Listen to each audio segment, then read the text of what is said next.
Ara mateix entrem en un altre estadi, perquè ja feia molts dies que estàvem esperant el moment de tenir el convidat que avui ens acompanya per parlar de molts temes vinculats a la Catalunya present, però a la Catalunya del futur. Parlem de l'economista Arcadi Oliveres, que tot just aquesta tarda es reunia en un lloc d'aquestos emblemàtics i, a més, bonics i sensibles, com és el tema de la universitat, per donar a conèixer el procés constituent de Catalunya. Ja saben vostès que Arcadi Oliveres està des de sempre molt vinculat a moviments socials i ara molta gent vol saber què és el que opina ell de tot el que ens envolti i del futur que ens pot envoltar. I nosaltres, dintre del temps que tindrem, intentarem que ens expliqui el màxim possible. Senyor Oliveres, bona nit. Bona nit, què tal? Benvingut de nou a Lleida, perquè ens va visitant periòdicament. Per sort, sí, Lleida és molt viva, té moltes activitats i tinc molts amics i amigues i, per tant, val la pena de venir-hi. Doncs encantat de tenir-lo aquí perquè ens parli, com dèiem, d'alguns d'aquests temes vinculats a la Catalunya que ens espera en un proper estadi. Pel que fa amb aquests temes que estem parlant pràcticament a diari, sobre el futur que ens depara i la consulta i les preguntes, que és potser l'estadi més immediat que tenim des del punt de vista a nivell de proposta de govern. Com veu vostè que des de les mateixes federacions que fins i tot impulsen aquesta consulta amb el suport d'Esquerra Republicana de Catalunya hi hagi veus dissonants, veus que diuen que sí, que és el moment, ja el del 2014, de fer una determinada consulta i unes altres veus que consideren que ja va bé, que no tenim pressa, que podem esperar? Jo penso que la independència de Catalunya és quelcom molt important pel poble català, que evidentment, si les coses funcionessin des del punt de vista democràtic com han de funcionar, la podríem assolir amb rapidesa. Entenc, per altra banda, que és un problema complex, perquè arreu de l'Estat, no pas tot l'Estat, però sí en algunes parts de l'Estat, això no és vist amb bons ulls, però jo penso que si de debò volem que el procés avanci i si hem de ser clars i més o menys immediats, a mi la pregunta que m'agradaria que es formulés, i evidentment la qual m'agradaria que respongués que sí, és voleu que s'instauri ja una república catalana independent? Per mi aquesta seria la pregunta clau. Doncs vostè ha dit la paraula independència, aquesta paraula que molts dels que proposen aquest nou camí cap a Ítaca no contemplen dintre de la seva proposta electoral, però és que hi ha moltes més. No sé si a vegades són eufemismes els que plantegen determinades formacions polítiques. Parlem d'un estat lliure, vinculat a Europa, un nou estat d'Europa, una Catalunya independent, un estat federat, un estat confederat. I jo suposo que a vegades per la ciutadania deu ser complicat destriar una cosa de l'altra i saber què és el que realment es vol de cara a un futur. Sí, en aquests casos la confusió sempre es fa gran i cada un dona la seva opinió. Jo en donaré una altra molt clara. No m'agradaria sortir del foc per caure a les brases. Què vull dir això? Què vull dir amb això? No m'agradaria sortir d'Espanya perquè caiguéssim en una Europa que ens imposaria coses segurament pitjors que les que ens pot imposar Espanya. Jo no estic d'acord amb aquella segona part que va sortir en el lema de la manifestació de l'11 de setembre. Amb la primera part sí, volem independència. I la segona deien un nou estat dins d'Europa. A veure, dins d'Europa físicament sí, perquè des del punt de vista continental és innegable. Ara, si hem de ser un animador més d'aquesta perversa Unió Europea, més val que no hi siguem. I la situació aquesta que estem vivint, de situació d'atur, de conflicte econòmic, de corrupció política, fins i tot amb aquesta Catalunya del segle XXI, de fam en determinats sectors. Tot això s'acabaria? No. No, perquè que això s'arregli significa haver fet moltes passes en molts terrenys diferents, amb el terreny econòmic, en el terreny social, en el terreny polític, a la rehabilitació de l'estat de benestar, amb la capacitat de donar feina a la gent, amb el perfeccionament democràtic, amb la cura ecològica, amb el dret de la dona. I totes aquestes coses no es guanyen només en la paraula màgica independència. Que pot ser que ens ajudi aquesta paraula? Potser sí, però penso que mai hem de caure amb l'hora de pensar que això ens obrirà totes les portes de tot. Pel que comenta el manifest, aquests són un tipus de propostes com a molt transversals. Vull dir, no hi ha un component ideològic clar de dretes o d'esquerres. Vull dir, aquí hi ha propostes que poden ser assumibles algunes per uns i unes altres per uns altres, no? Sí, nosaltres entenem que una bona part de les nostres propostes poden ser assumides per una majoria de la població i per això hem fet un plantejament en el que aspirem a tenir una majoria parlamentària el dia de demà. Per tant, des d'aquest punt de vista, és evident que això pot funcionar. Ara, també està molt clar que hi ha algunes propostes molt estrictes, pel que fa referència al sistema financer, pel que fa referència al sistema fiscal, pel que fa referència als temes ambientals, en el que penso que la nostra postura és bastant clara pel que té a veure, doncs, amb l'equilibri fiscal, pel que té a veure amb el decreixement, pel que té a veure amb el control bancari, i aquestes postures no les tenen pas totes les corrents polítiques. Diu vostè d'assumir una important presència parlamentària? Vol dir que al final entrarà en política, perquè una de les qüestions que al principi s'havien plantejat és que des de... En fi, que no ens volien entrar dintre del que és el sistema. O almenys ara. Ara, potser no m'he expressat prou bé. No. Jo particularment no hi entraré mai al sistema parlamentari. Mai em presentaré a cap elecció. Això em penso que queda clar. Però quan dic que tindrem presència parlamentària, vull dir que el que desitjaria que tingués presència parlamentària és això, que precisament avui hem presentat aquí a la ciutat de Lleida, que és aquest procés constituent que el que pretén és agrupar diferents tipus de persones. Jo diria la majoria aquelles que anomenaríem indignades, juntament amb aquelles forces socials que es manifesten des de fa temps, uns perquè es preocupen per les hipoteques, uns altres per la sanitat, uns altres per l'educació, uns altres pels transgènics, uns altres per l'aigua. I, en tercer lloc, alguns partits polítics que no estan completament d'acord amb aquest sistema actual de regir les finances i de regir l'economia, que tots junts, moviments socials, persones indignades i alguns partits polítics, confegissin una candidatura electoral única que la situaríem, no ara immediatament, sinó les properes eleccions al Parlament de Catalunya, per tant, amb un horitzó de l'any 2016, i en aquest sí que considerem que hi podria haver-hi una majoria significativa de caràcter parlamentari. I entrar dintre del sistema. Evidentment. Per transformar-lo. Clar. I per què no abans? Per què no abans? Perquè potser les altres eleccions no són aquelles que més s'avenen al nostre propòsit. Primer, perquè, com he dit abans, per nosaltres l'important és Catalunya i la seva independència. Si anem a unes eleccions europees, ja acabo de mostrar la meva crítica envers Europa, si anem a unes eleccions estatals no tindrien sentit per nosaltres, i potser seria plantejable les eleccions municipals. Però entenem que això es mouen en molts altres àmbits, que hi ha gent que ja ho està fent molt bé. Aquí a Catalunya, per exemple, fa cert temps van sortir les CUP, que tenen una presència municipal interessant, i tampoc es tractaria ara de trencar un joc que ja existeix. En tot cas, externament podem donar la nostra opinió, però internament el nostre horitzó són les eleccions al Parlament. I com són vistos pels partits, diguéssim, convencionals, per l'establishment polític actual? La veritat és que encara tenim poques possibilitats de dir-ho. La nostra presentació pública es va fer el dia 10 d'abril. Per tant, estem a 2 mesos i mig, encara no ben bé, de presència pública. Hem tingut relació personal i amical amb molts partits polítics. Al cap i a la fi, Catalunya és un mocador, ens coneixem tots. I, vulguem o no, sempre acabes trobant amunt d'un partit o d'un altre i ho comentes. Ara, una cosa és aquest comentari, en general jo diria bastant ben vist amb aquells amb els que hem parlat, i una altra cosa és seure al voltant d'una taula i començar a negociar acords polítics, cosa que en aquest moment no tenim cap ganes ni cap categoria per fer-ho. Hem de créixer més i hem de tenir més gent darrere nostre per tirar endavant. Per tant, fins ara han sigut relacions, jo diria, amb alguns cordials, inclús fins i tot d'amistat, amb altres, doncs, potser un pèl més fredes i amb altres segurament inexistents. I pel camí que es porta des que es va presentar el manifest o el procés, la reacció per part de les diferents ciutats on s'ha presentat o comarques, quina ha estat? Quina és la valoració que es pot fer fins a arribar a data d'avui, o en el cas de Lleida, si hi ha moviments interessats per participar-hi, per sumar-se? Sens dubte, jo crec que la resposta global i també local ha estat magnífica.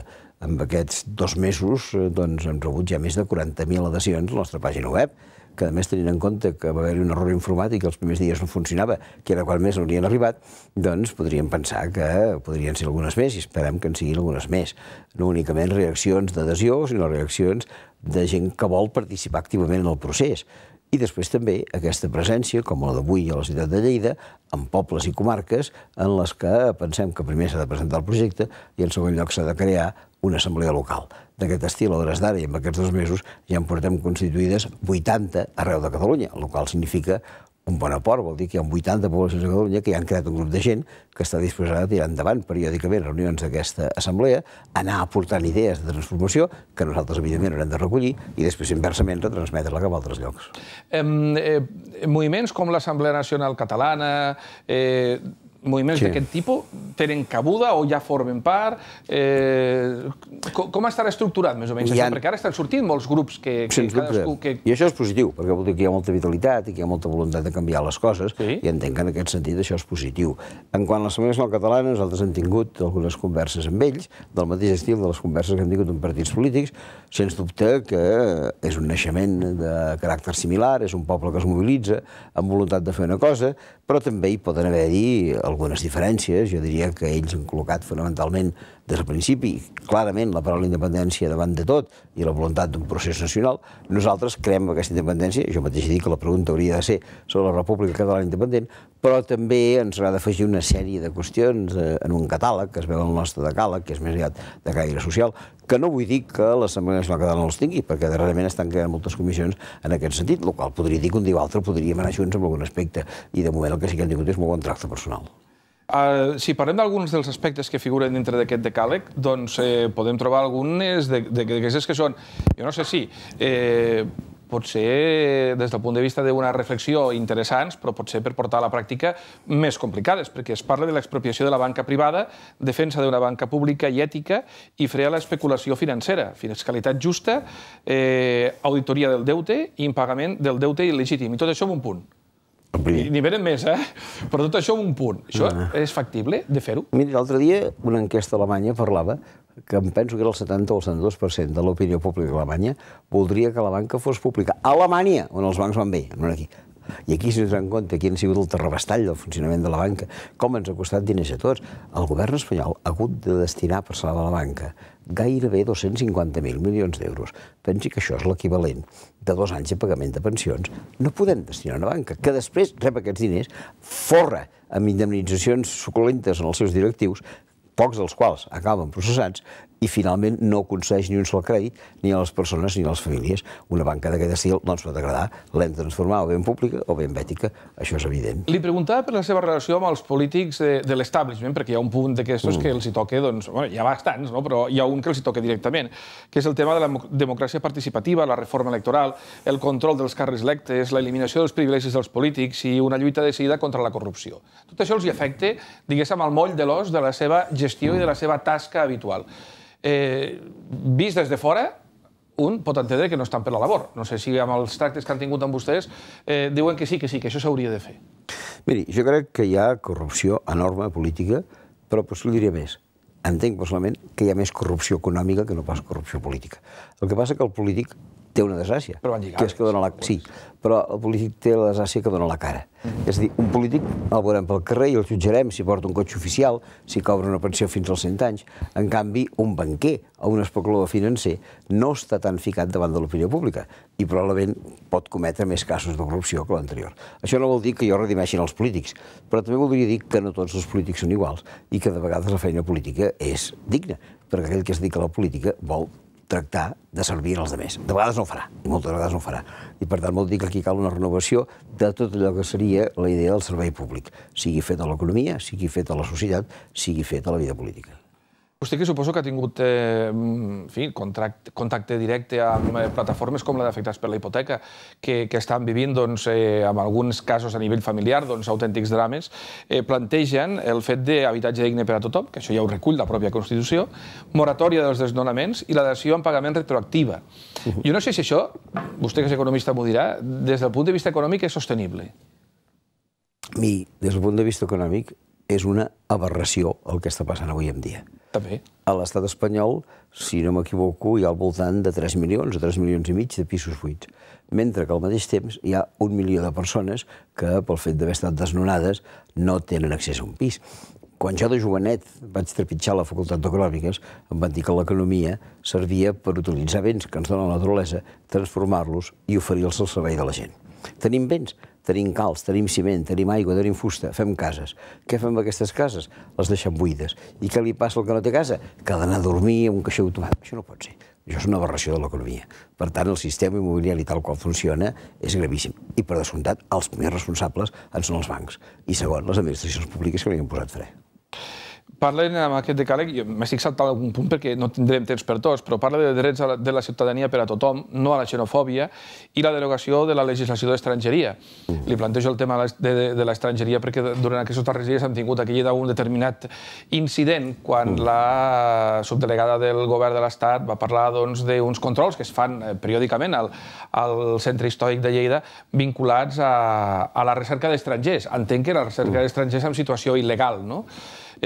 Com hauria de quedar aquest tracte amb aquestes minories, que no són tan minories, perquè cada vegada hi ha més procedents de diversos països que estan en una determinada situació irregular? Nosaltres entenem que el món ha de ser per tothom, que no hi haurien d'haver fronteres i que ningú en cap lloc pot ser il·legal.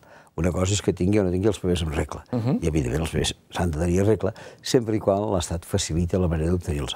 I per això demanem una transformació d'una llei d'estrangeria que és injusta, discriminatòria i, a més, viola completament els drets humans, com han demostrat els organismes internacionals de Ginebra, amb la mesura en què la policia espanyola maltracta i tortura en aquells estrangers que estan en els centres d'internament d'estrangers. Això són unes presons velades, sense que tinguin ni tan sols els presoners els drets que tenen els ciutadans que estan a la presó per altres raons, i per tant això, que aquí no s'ha dit gaire, però que Ginebra, Nacions Unides, i s'ha tractat més d'una vegada, és una violació absoluta de drets humans que volem que canviï ràpidament. Parla també d'aspectes vinculats als mitjans de comunicació públics sota control democràtic. Jo no sé, pel que fa als determinats mitjans públics a nivell de Catalunya, potser encara és un dels llocs on podem parlar d'una determinada transparència. Hi ha d'altres llocs de l'Estat on els mitjans públics, en funció de mans de qui estiguin, tenen un control molt més aferrissat, molt més clar. Encara s'hauria d'aprofundir més en aquest aspecte? Probablement s'hauria d'aprofundir més, tot i que estic d'acord amb vostè en què és important aquesta matització. No és la mateixa la situació dels mitjans públics aquí que a Telemadrid o que al País Valencià, per dir alguna cosa, amb noms concrets. Ara, que aquí les coses s'han de perfeccionar, sens dubte. Encara abans d'ahir, dissabte, vaig ser a Barcelona a una acció forta dels companys de Catalunya Ràdio per totes les dificultats que tenen, tant des del punt de vista econòmic, des del punt de vista de renovació de contractes, com des del punt de vista de mitjans precaris de treball, que hauria de ser rectificat d'una manera forta. Tot i que reconec que és millor això que una altra cosa, però que tot i així hi ha dificultats. Després de l'enquesta del periòdico que va sortir l'altre dia, on hi havia aquesta pujada important de vots d'Esquerra Republicana de Catalunya, aquesta baixada de la Federació de Convergència i Unió, això que comentàvem abans, de participar o no dintre d'una situació, d'una contesa electoral, això és reversible? Allò de dir que es pugui donar un escenari que pel suport, perquè estem, com dèiem, en un procés inicial de caminar, que les adhesions s'incrementessin, que la gent apostés d'una manera clara, directa, per aquest projecte de futur. Aquest horitzó del 2016 es podria adelantar? A no ser que avancin eleccions autonòmiques i que el president de la Generalitat dissolgui el Parlament, no ho veig fàcil. Que, evidentment, estarem interessats per altres eleccions, evidentment, perquè som gent que tenim una preocupació política determinada. Ara, que això fes canviar la postura de la gent del procés constituent enfront a la presentació en les possibles eleccions, jo penso que particularment que no. El qual no vol dir que cada membre del procés constituent no sigui lliure per anar al seu poble que en diu el que li sembli, només faltaria. Ara, com a procés com a tal, jo tinc la impressió que aquesta és una mica la fita, que potser no li pot semblar llunyana, però que si volem caminar, doncs, és allò que diu aquella dita, voy despacio porque voy lejos, doncs una mica en aquest sentit. Dintre d'aquest procés també es buscarà el tema del lideratge, perquè l'altre dia escoltàvem a Julio Anguita parlant de que a ell no li agrada dir la paraula líder, sinó que li agrada dir la paraula dirigents. Però la gent suposo que quan mire un determinat moviment, quan mire un determinat partit polític, en el cas de vostè i Teresa Forcades, que han estat aquestes cares visibles, la gent se les està mirant com a líders, com a encapçaladors d'un determinat projecte polític i vital? Jo espero i desitjo que no, perquè entenem... I si és que sí, que se'ls miren així? Doncs hauran explicat malament la nostra proposta. Nosaltres hem dit que volem ser com a persones individuals uns catalitzadors d'aquest sentiment de disconformitat que hi ha i la veritat és que hem volgut aprofitar, això no crec que se'n pugui dir lideratge, el fet que tant ella com jo fa anys que ens movem per Catalunya i després de moure'ns per Catalunya i d'expressar la nostra opinió en molts de casos, sempre hi ha algú que ens diu, escolta, ja que dius això, ja que fas aquesta proposta, per què no poses fil a l'agulla? Per què no comences a moure-ho? I hem entès que havíem de posar fil a l'agulla, però no tant des del punt de vista ni de lideratge ni de creació de partit polític, sinó d'intentar entrellaçar aquelles apostes que avui en dia composen persones, composen grups socials i composen alguns partits polítics que podrien tirar endavant. Potser ens hàgim equivocat a la tria, però és la que hem fet. Dintre del que és l'àmbit de regeneració política que comentàvem abans, el cas d'Islàndia seria traslladable a nivell de l'Estat o a nivell de Catalunya? Per posar un cas d'aquests que molta gent se l'ha posat davant com el paradigma del que és un moviment que ve des del poble. L'acostumo a posar sovint com a exemple, i li agraeixo que l'hagi plantejat, perquè a Islàndia s'han fet dues o tres coses absolutament interessants. Primera, el govern es va negar a assistir als bancs. Els bancs no van poder fer front als deutes que tenien amb altres banques estrangeres, fonamentalment angleses, alemanyes, holandeses. I quan aquests bancs acreedors d'Alemanya, d'Holanda, d'Anglaterra, van passar comptes al govern d'Islàndia i li van dir, escolti, salvi vostè els seus bancs, què va dir el govern d'Islàndia? No és la nostra obligació, no ho farem. I és veritat, en el sistema capitalista no estàs obligat a salvar a ningú, a ningú. El sistema capitalista es juga o ben guanys o ben pèrdues. Que tens guanys? Benvinguts. Que tens pèrdues? Els has d'assumir. I no té per què l'Estat anar a salvar els bancs. De vegades l'Estat diu jo salvo els bancs no perquè vulgui salvar els bancs, sinó perquè vull salvar els clients dels bancs. Però tots sabem, i avui per avui ha funcionat, que els clients dels bancs, gràcies a un instrument que es diu Fons de Garantia de Dipòsits del Banc d'Espanya, queden garantits, almenys si tenen diners en compte corrent, ara no parlo de preferents i coses per l'estil, en els primers 100.000 euros que ells tinguin a la compte. Per tant, el Banc d'Espanya me'ls protegeix amb 100.000 euros si estan en un banc, amb 200.000 si estan en dos bancs, amb 300.000 si estan en tres bancs. I, per tant, no hi ha cap obligatorietat d'ajudar. En aquest sentit, el govern d'Islàndia ha fet bé. I aquí hi ha una dada que val la pena conèixer, perquè no es coneix gaire. Quan aquests acreedors britànics, holandesos i alemanys, enfadats perquè el govern d'Islàndia no els responien, van recórrer a una instància superior. Per damunt d'Islàndia, la instància superior que van trobar era l'EFTA, una associació comercial, nascuda més o menys al mateix temps que la Unió Europea, però que ha tingut un desenvolupament molt més petit, perquè la va crear en Gran Bretanya després se'n va anar i els va deixar solets, i ara ha quedat com una organització residual, la que hi ha a Noruega, hi ha a Suïssa, hi ha a Liechtenstein, hi ha a Islàndia. I quan aquests acreedors van anar en aquesta organització anomenada EFTA a demanar al Tribunal Econòmic de l'EFTA que a veure si pressionava sobre Islàndia perquè pagués el deute, el Tribunal de l'EFTA ara fa pocs mesos ha respost que no, que el govern d'Islàndia no té cap obligació de pagar els deutes dels bancs. I penso que això és un magnífic exemple. Doncs gairebé amb això ens quedem, perquè ja no tenim temps per més. Sí que m'agradaria que ens fes un apunt. Avui s'ha presentat a Lleida, com dèiem, aquest procés constituent de Catalunya. Quines són les properes etapes?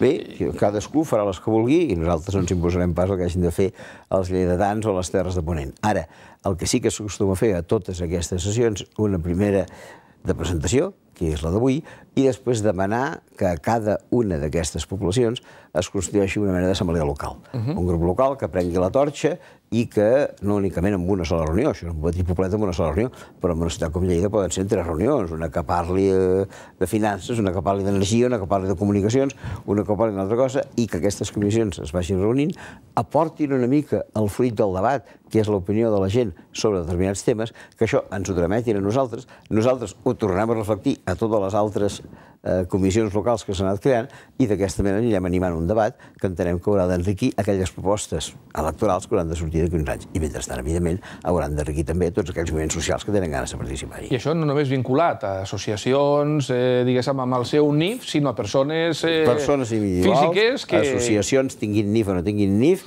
partits polítics i altres grups que vulguin. Arcadi Oliveres, un plaer, economista. Gràcies per haver estat avui amb nosaltres amb aquest temps del torn de nit i haver-nos fet amb aquest temps que han tingut un petit apunt d'algunes de les coses que ens pot deparar, si al final tot això arriba a fi de bé, que esperem que sí, aquest nou escenari de futur de Catalunya. Gràcies per haver-nos acompanyat. Bona nit.